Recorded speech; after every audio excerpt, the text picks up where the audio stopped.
Ce festival, il correspondait vraiment à un pari. La question c'était, est-ce qu'on pouvait faire un festival tout en restant dans nos locaux, alors qu'on a si peu de locaux et qu'on a si peu de possibilités autour de nous pour accueillir dans l'espace public et l'espace municipal. Et par exemple, notre première service volontaire européen.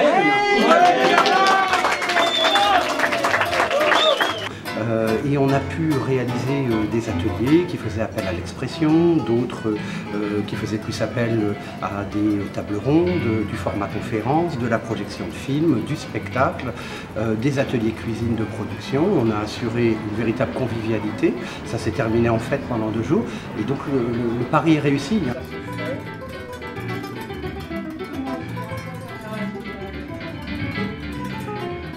Si on reste là où nous sommes, c'est-à-dire si nous restons là où nous avons de la pertinence, de la légitimité, c'est-à-dire dans la ville même où nous travaillons auprès des familles, eh bien on est en mesure de réaliser des événements qui sont très compliqués à réussir quand on les organise depuis des salles des fêtes, depuis des salles de conférences ou depuis des centres de réception ou d'événements.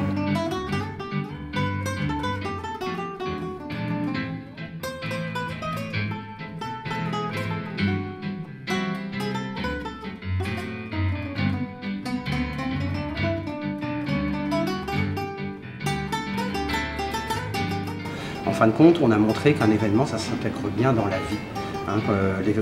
Quand il y a eu un lien direct entre ce que nous vivons chaque jour et l'événement que nous voulons créer, ça fonctionne.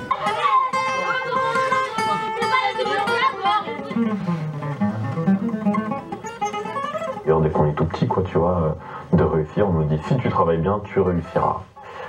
Tu réussiras d'ailleurs tout seul. C'est du tu, c'est jamais du nous. Ou alors c'est vous êtes la pire classe que j'ai jamais vue. Mais le collectif, il est jamais dans le positif, quoi.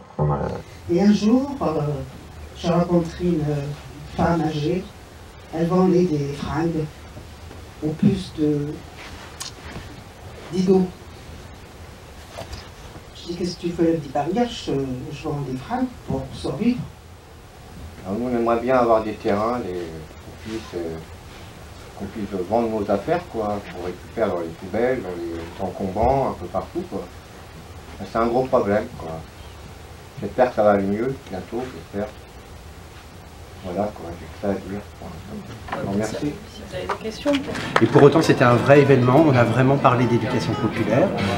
On a vraiment réfléchi ensemble. On a vraiment échangé sur nos terrains de pratique, sur les difficultés que nous rencontrions les uns et les autres dans différents contextes.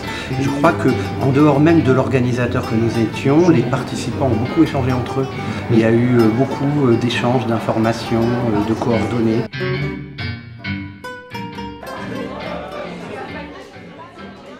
Je crois qu'il va y avoir des liens qui vont se poursuivre. On a des idées de formation. Je pense qu'on ressort de ces 2 jours à la fois plus fort, plus déterminé et puis aussi plus assuré en fait, ce que nous vivons, on n'est pas les seuls à le vivre. Ça a de la pertinence ailleurs, donc quelque part, ça a de la valeur. Regarde, j'ai fait celle-là aussi, tu vas la connaître, je pense. S'il vous plaît, prenez les soupes, il y a quelqu'un qui vous en sert. Servez-vous, n'hésitez pas, et asseyez-vous.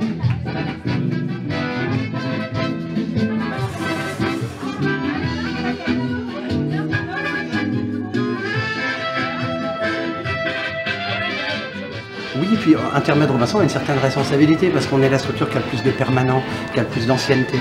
Et donc quelque part, on est la structure invitante et donc on permet aux expériences qui sont un peu nées aussi de la pédagogie sociale, parfois même directement de nos interventions, on leur permet d'avoir un lieu où elles peuvent se retrouver et où elles peuvent s'appuyer. Et nous, y compris pour l'équipe d'Intermède Robinson, c'est important de voir qu'ils ne sont pas les seuls à faire ce qu'ils font, que ça a de l'intérêt ailleurs. Et que ça fonctionne aussi dans d'autres contextes et que ça a de la valeur, y compris en dehors de notre petit cercle.